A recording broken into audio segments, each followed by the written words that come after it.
Welcome to my channel Education Windows. आज मैं आपको कोरल ड्रॉ के बारे में बताऊंगा, इसलिए प्लीज़ चैनल को लाइक कीजिए, सब्सक्राइब कीजिए, शेयर कीजिए। हेलो फ्रेंड्स, अब मैं आपको शेप टूल के बारे में बताऊंगा। लेफ्ट साइड में जो आपको ये टूल बॉक्स दिखाई दे रहा है, इसके अंदर हम शेप टूल्स पर क्लिक करेंगे। यहाँ से क्लिक करने के बाद एक फ्लायर खुलेगा, उसके अंदर हम इस लाइन पर क्लिक करके फ्लायर को अलग कर सकते हैं। सबसे पहले हम बेसिक शेप्स पर क्लिक करेंगे। इसके बाद में प्रॉपर्टीज बार पर परफेक्ट शेप्स पर क्लिक करेंगे। परफेक्ट शेप पर क्लिक करने के बाद हम कोई सा भी डिज़ाइन ले सकते हैं, जैसे इमोजी ले लिया मैंने, या फिर कोई दूसरा डिज़ाइन। इस प्रकार से हम शेप ले सकते हैं। इसके बाद दूसरा है एरो शेप्स। एरो शेप्स पे क्लिक करने के बाद वही प्रॉपर्टी बार पे क्लिक करके मैं किसी भी प्रकार का एरो ड्रॉ कर सकता हूँ। ये देखिए, इस प्रकार का एरो ड्रॉ कर दिया। इसके बाद अगला है फ्लो चार्ट। फ्लो चार्ट से हम किसी भी प्रकार के बॉक्सेस बना करके प्रोग्रामिंग का फ्लो चार्ट तैयार कर सकते हैं। जैसे मैंने ये वाला शेप इंसर्ट करा। इसके बाद है बैनर शेप। बैनर शेप में जो पम्पलेट्स तैयार होते हैं या फिर ब्रोशर्स तैयार होते हैं, उसके अंदर हम इस टाइप का कोई भी शेप इंसर्ट कर सकते हैं। इन शेप्स को इस प्रकार से इंसर्ट किया जा सकता है। इसके बाद आता है कॉल आउट शेप्स।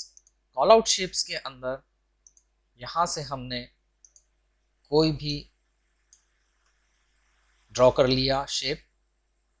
अब शेप्स ड्रॉ करने के बाद में यदि हमें इनकी आउटर लाइंस को थोड़ा मोटा करना है या विड्थ बढ़ानी है, तो उसके लिए हम पिक टूल का प्रयोग करेंगे। पिक टूल लेने के बाद में हम उस शेप को सिलेक्ट करेंगे और आउटलाइन की विड्थ बढ़ाएंगे। 8 पीटी विड्थ मैंने ले ली है, तो इस प्रकार से आउटलाइन की विड्थ बढ़ गई है।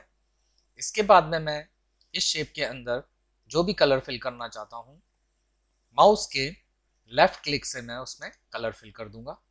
यदि मुझे बॉर्डर का कलर बदलना है, तो उसके लिए मैं माउस का राइट क्लिक करूंगा। इस प्रकार से मैं शेप का बॉर्डर का कलर बदल सकता हूँ।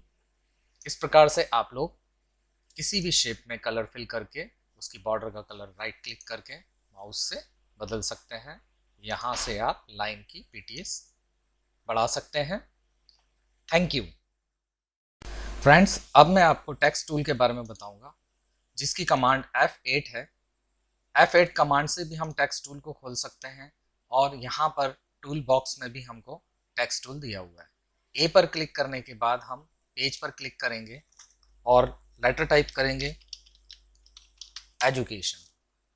एजुकेशन को हमने टाइप किया। यदि हम इसका साइज बड़ा करना चाहते हैं, तो हम कोने से इसको पकड़ करके ड्रैग करेंगे, तो एजुकेशन का साइज बड़ा हो गया। यदि हमें ऊपर के इन टूल्स की मदद से ये टेक्स्ट पूरे करने हैं, तो इसके लिए हम यहाँ पर एरो पर क्लिक करेंगे। एरो पर क्लिक करने के बाद हम इस टेक्स्ट को सिलेक्ट करके यहाँ से इसका साइज बड़ा करेंगे। 72 पीटी लिया मैंने, तो 72 पीटी में इसका साइज हो गया है। इसके बाद में बोल्ड करना चाहते हैं, तो बोल्ड पर क्लिक करा, इटैलिक, अंडरलाइन, इस प्रकार से इस टेक्स्ट पर हमने इफेक्ट डाले। इस टेक्स्ट को हम आर्टिस्टिक टेक्स्ट बोलते हैं। यदि हमको पैराग्राफ टेक्स्ट चाहिए, तो हम एक खाली पेज पर ड्रैग करेंगे। ड्रैग करने के बाद में हम यहाँ पर फॉन्ट टाइप करेंगे। टाइप करने के बाद हमें इसे सिलेक्ट करके इसका साइज जितना चाहें उतना बड़ा कर सकते हैं। साइज बड़ा करने के बाद में इसके अंदर जो ये टेक्स्ट है, इसको हम बोलते हैं पैराग्राफ टेक्स्ट। इसके बाद में यदि हमको मान लीजिए किसी शेप के ऊपर टेक्स्ट लिखना है, तो हमने शेप ले लिया है। शेप लेने के बाद में इस पर हम टेक्स्ट पर क्लिक करके, और यहाँ पर एज ऑप्शन हमें दिखाई दे रहा है, इस पर क्लिक करने के बाद में एजुकेशन टाइप करेंगे, विंडोज टाइप करेंगे। इस प्रकार से देखिए, ये एजुकेशन विंडोज इसके बॉर्डर पर पूरा लिखा हुआ आ रहा है। पिक टूल की मदद से हम लेकर के इसको यहाँ से रेड पॉइंट को पकड़ करके इसको किसी भी तरफ घुमा सकते हैं, पास कर सकते हैं, दूर कर सकते हैं, या फिर बॉक्स के अंदर भी सेट कर सकते हैं। यदि हमको इसी को सर्किल के ऊपर लिखना है तो हम इसके लिए एक सर्किल लेंगे। सर्किल लेने के बाद में हम फिर से टेक्स्ट टूल को लेंगे। टेक्स्ट टूल को सर्किल के एज पर क्लिक कर देंगे। अंदर की तरफ ना करके हमें बाहर की तरफ क्लिक करना है। एजुकेशन विंडोज ये हमने टाइप कर दिया है। फिर पिक टूल लिया हमने और यहाँ पर क्लिक करके हम जिस साइड में इसको राउंड करना चाहते हैं उस साइड में हम इसको राउंड कर सकते हैं। यहाँ से हम इसके टेक्स्ट ओरिएंटेशन को चेंज कर सकते हैं। ये देखिए इस प्रकार से इफेक्ट्स दिखाई दे रहे हैं। यहाँ से हम इस पर क्लिक करके पिक टूल से क्लिक करने के बाद एक रेड पॉइंट बनता है। इस रेड पॉइंट को पकड़ करके हम यहाँ नीचे भी इसको सेट कर सकते हैं।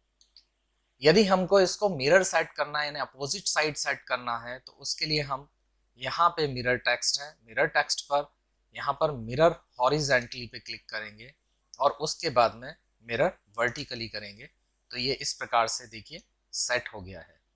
राउंड के ऊपर यानी सर्किल के नीचे देखिए यहाँ पर सेट हो गया है। इस प्रकार से हम कंप्लीट टेक्स्ट की स्टाइल्स को कहीं ना कहीं कभी ना कभी सेट कर सकते हैं। Thank you friends. अब मैं आपको 3D टेक्स्ट के बारे में बताऊंगा। हमने यहाँ से क्लिक करके एजुकेशन विंडो यानी EW ले लिया। इसको पिक टूल पे क्लिक करने के बाद थोड़ा सा ड्रैग करके बड़ा कर लेंगे। इसका फॉन्ट यहाँ से हम एरियल ब्लैक ले लेते हैं। अब इसको हम कंट्रोल Q के द्वारा कन्वर्ट टू कर्व भी कर सकते हैं या फिर राइट क्लिक करके भी हम इसको कन्वर्ट टू कर्व कर सकते हैं। हमने इसको कन्वर्ट टू कर्व करा। अब मैं माउस के लेफ्ट क्लिक को भी दबाए रखूंगा और साथ में इसको EW को ड्रैग करता हुआ बाहर ले गया और अब मैं लेफ्ट क्लिक के साथ साथ राइट क्लिक को भी दबाऊंगा जिससे कि इसकी एक और छवि तैयार हो गई। अब मैं इस वाले EW को सिलेक्ट करके अब हम F12 प्रेस करने के बाद में आउटलाइन पैन हमारे सामने खुला है जिसमें से हम विड्थ लेंगे 8 pt। 8 pt लेने के बाद में यहाँ कॉर्नर्स में सेकंड वाले कॉर्नर को सिलेक्ट करेंगे। लाइन कैप्स में भी यहाँ पर सेकंड लाइन को सिलेक्ट करके हम ओके कर देंगे। अब हम जो ये दूसरा वाला EW है इसे सिलेक्ट करके इसका कलर वाइट कर देंगे। अब EW सेकंड वाले को भी शिफ्ट दबाकर सिलेक्ट कर लेंगे। ये दोनों EW सिलेक्ट हो गए हैं। अब हम प्लेन C की को दबाने के बाद में E की को दबा देंगे जिससे कि ये दोनों एक दूसरे के साथ सेंटर में सेट हो गए। अब हम इस EW को थोड़ा सा जूम कर लेंगे। जूम करने से हमको थोड़ा सा सही दिखाई देगा। इसके बाद में हम यहाँ से ब्लेंड टूल लेंगे। यहाँ से ब्लेंड टूल लेने के बाद में हम वाइट वाले पॉइंट से लेकर के सबसे पहले वाइट पॉइंट को सिलेक्ट कर लेते हैं। हम यहाँ से पिक टूल से वाइट पॉइंट को सिलेक्ट करने के बाद में हमने यहाँ से ब्लेंड टूल लिया। ब्लेंड टूल को हमने यहाँ से लेकर के और ब्लैक पॉइंट तक सिलेक्ट कर लिया। इसके बाद में हम अब जो यहाँ पर ब्लेंड टूल है इस जगह पर हम इसकी जगह पर यहाँ पर 100 कर देते हैं जिससे कि हम उतनी ही कॉपीज इसके ऊपर एक के ऊपर एक बना सकें। इसके बाद में हम यहाँ पे इसको जूम आउट करते हैं थोड़ा सा जिससे कि हम थोड़ा सा सही से इस चीज़ को देख पाएंगे। जूम आउट करने के बाद में हमने यहाँ पर पिक टूल को वापस से सिलेक्ट करा और अब हम सिलेक्शन को हटा करके और अब पिक टूल लेकर के अंदर जो पीछे वाला बैक में वाइट वाला था हमारा टेक्स्ट उसको सिलेक्ट करेंगे और अब कीबोर्ड से हम अपर एरो की को प्रेस करते चले जाएंगे। ये देखिए इसकी लेयर्स बन रही है। अब हम सबसे पहले बाहर क्लिक करके और अपर लेयर को सिलेक्ट करके और कीबोर्ड पर प्लस का साइन जो होता है उसे दबाएंगे और अब हमने जो भी कलर इसके अंदर यहाँ पर सेट करना है वो कलर हम इसके अंदर सेट कर सकते हैं। इस प्रकार से हमारा 3D टेक्स्ट पूर्ण रूप से बनकर तैयार हो गया कर सकते हैं। Thank you.